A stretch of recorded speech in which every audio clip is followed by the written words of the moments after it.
Hello students, नई video में आपका पुनः स्वागत है। आज हिंदी व्याकरण के अंतर्गत अध्ययन का विषय है कारक। तो आज हम कारक का अध्ययन करेंगे। कारक की परिभाषा: संज्ञा या सर्वनाम का वह रूप जिससे उसका संबंध वाक्य के अन्य शब्दों तथा क्रिया के साथ जाना जाए उसे कारक कहते हैं।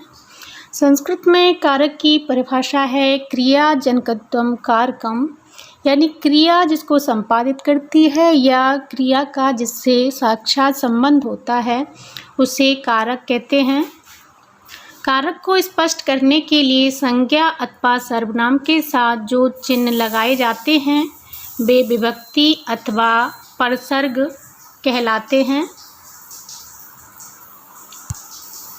कारक के भेद: हिंदी व्याकरण में कारक के 8 भेद होते हैं, जैसे कर्ता, कर्म, करण, संप्रदान, अपादान, संबंध, अधिकरण और संबोधन।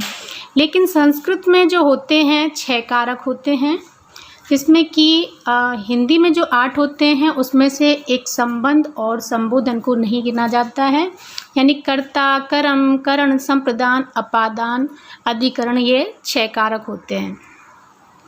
कारकों को चिन्ह सहित याद करने की ट्रिक, यानी कारकों को हम आसानी से ट्रिक के माध्यम से कैसे समझ सकते हैं।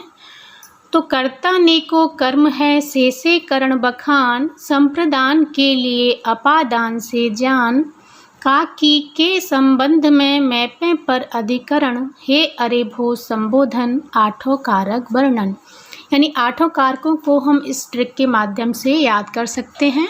और यदि आप साधारण रूप से कर सकते हैं, जैसे कर्ता ने कर्म को कर्ण से, तो ऐसे भी कर सकते हैं। अब है सभी कारक चिन्ह सहित। तो इस ट्रिक का प्रयोग हम कैसे करेंगे तो देखते हैं। जैसे कर्ता ने, तो हमारा यहाँ कारक हुआ कर्ता, इसमें प्रथमा विभक्ति होती है और इसका चिन्ह होता है ने। उसी प्रकार को कर्म है, तो कारक हुआ कर्म और विभक्ति होती है द्वितीया और इसका चिन्ह होता है को। से करण वखान, तो कारक होता है करण कारक, इसमें विभक्ति तृतीया होगी और चिन्ह होगा से।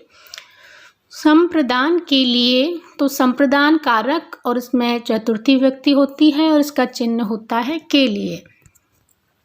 अगला है अपादान से ज्ञान, यानी अपादान कारक और उसमें पंचमी विभक्ति होगी और इसका चिन्ह होगा से, अलग होने के अर्थ में।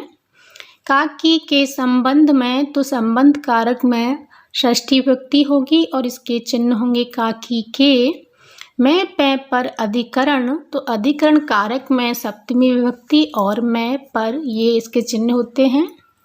हे अरे भो संबोधन, संबोधन कारक में अष्टमी विभक्ति होती है। हे अरे भो, ये इसके चिन्ह होते हैं। अब कर्ता कारक। कर्ता कारक क्या होता है, इसकी परिभाषा देखते हैं। कर्ता अर्थात करने वाला शब्द के जिस रूप से क्रिया के करने वाले का बोध हो उसे कर्ता कारक कहते हैं। इसका चिन्ह ने होता है, जैसे शीला ने नृत्य किया, तो यहाँ हमें ने चिन्ह दिखाई दे रहा है, तो यहाँ होगा कर्ता कारक। नोट देखते हैं। कर्ता कारक में कभी कभी से द्वारा परसर्ग का प्रयोग भी होता है, जैसे निधि से खाना खाया गया, आदमियों द्वारा बांध बनाया गया। ने विभक्ति चिन्ह का प्रयोग सकर्मक, यानी जिस वाक्य में कर्म होता है उसे सकर्मक कहते हैं, सकर्मक क्रियाओं के साथ भूतकाल में ही होता है। जैसे राम ने पत्र लिखा।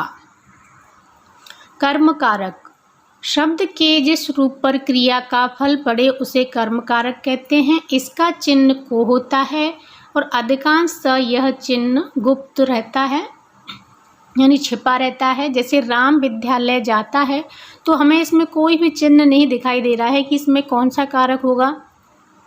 तो यहाँ जो को चिन्ह है, यानी राम विद्यालय को जाता है, तो यहाँ को गुप्त है।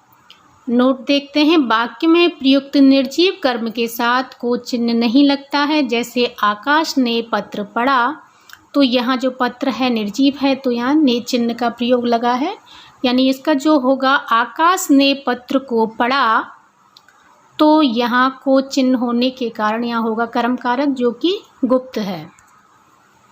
करण कारक कर्ता जिस साधन से क्रिया करता है उसे करण कारक कहते हैं।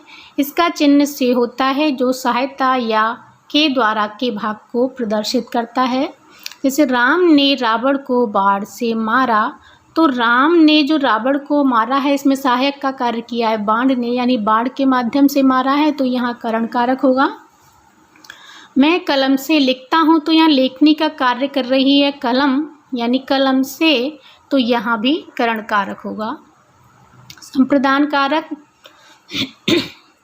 कर्ता द्वारा जिसके लिए कुछ किया जाए उसे संप्रदान कारक कहते हैं। इसका चिन्ह के लिए होता है जिसके स्थान पर अधिकांश को प्रदर्शित किया जाता है। यानी ध्यान देने वाली बात है कि कर्ता ने कर्म को, यानी को चिन्ह होता है आपका कर्म कारक में, लेकिन जो संप्रदान का चिन्ह है के लिए, तो यहाँ वाक्य में के लिए ना होकर आपको को दिखाई देगा। उदाहरण के माध्यम से समझते हैं। राजा ने गरीब को धन दिया, तो यहाँ हमको को चिन्ह दिखाई दे रहा है, तो साधारण दृष्टि से देखते हैं तो ऐसा आभास होता है कि इसमें कर्म कारक होगा, लेकिन यहाँ को क्या है, के लिए का भाव प्रकट कर रहा है, यानी राजा ने गरीब के लिए धन दिया, तो यहाँ संप्रदान कारक होगा। और अधिकांशतः जो प्रश्न पूछा जाता है परीक्षा में संप्रदान में से पूछा जाता है, क्योंकि यहाँ को दिखाई देता है लेकिन भाव क्या है, के लिए प्रकट होता है। पंडित ने भक्तों को कथा सुनाई, तो पंडित ने भक्तों के लिए कथा सुनाई, तो यहाँ भी को जो चिन्ह है के लिए का भाव प्रकट करता है, तो यहाँ होगा संप्रदान कारक। अपादान कारक कारक का वह रूप जिससे एक व्यक्ति या वस्तु से पृथकता या अलग होने का बोध हो, वहाँ अपादान कारक होता है। इसका चिन्ह से होता है। वृक्ष से पत्ते गिरते हैं, यानी वृक्ष से पत्ते बिल्कुल पृथक यानी अलग हो गए हैं, तो यहाँ होगा अपादान कारक।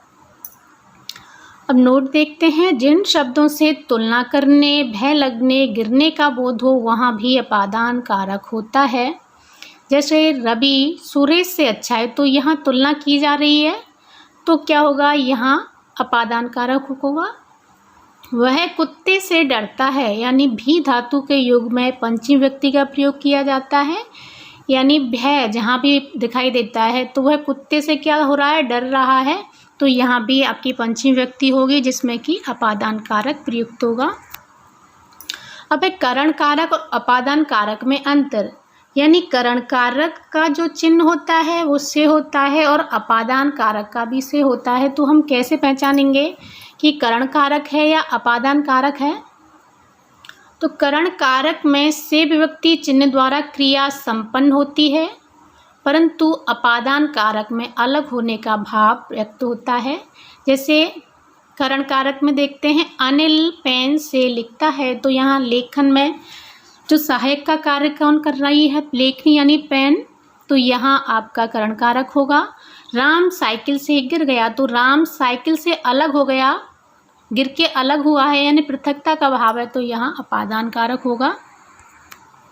संबंध कारक कारक का वह रूप जिससे एक व्यक्ति या वस्तु से संबंध का बोध हो उसे संबंध कारक कहते हैं। और इसके जो चिन्ह है का, की, के, और इसमें षष्ठी व्यक्ति का प्रयोग होता है। राधा कृष्ण का मंदिर प्रसिद्ध है, तो किसका यानी का चिन्ह दिखाई दे रहा है यहाँ हमें, तो यहाँ संबंध कारक होगा। अधिकरण कारक कारक का वह रूप जिससे उस स्थान का बोध होता है जहाँ पर क्रिया हुई है, उसे अधिकरण कारक कहते हैं। इसका चिन्ह में पर होता है और इसमें सप्तमी व्यक्ति का प्रयोग किया जाता है। खेत में क्या बोया, तो यहाँ में चिन्ह है, तो यानी खेत में, तो यहाँ में आता है, मैं पे पर अधिकरण में, तो यहाँ अधिकरण कारक होगा। कुएं पर मोहन पानी भर रहा है, तो यहाँ आधार क्या है, कुआं, यानी कुएं पर, तो यहाँ भी आपका अधिकरण कारक होगा। संबोधन कारक जिस शब्द से किसी को पुकारने या संबोधन देने का भाव प्रकट हो वहाँ संबोधन कारक होता है। इसका चिन्ह हे, अरे, ओ, भो आदि होते हैं और इसमें आपकी अष्टमी व्यक्ति का प्रयोग होता है। जैसे अरे मोहन इधर आओ।